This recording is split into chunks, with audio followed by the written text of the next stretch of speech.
Di mo maintindihan kung ba't ikaw ang napapagtripan ng halik ng kamalasan. Ginapang mong marahan ang hagdanan para lamang makilatan sa kaitaas-taasan ngunit kaibigan, huwag kang magpapasinda. Kaibigan, easy lang sa iyak.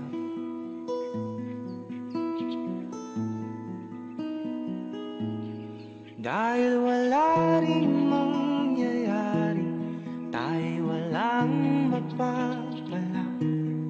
Huwag mong pigilan ang pagbuhos ng ulan. May panahon para maging hari, may panahon para madapa. Dahil ang buhay natin ay sadyang ganyan. Umaaraw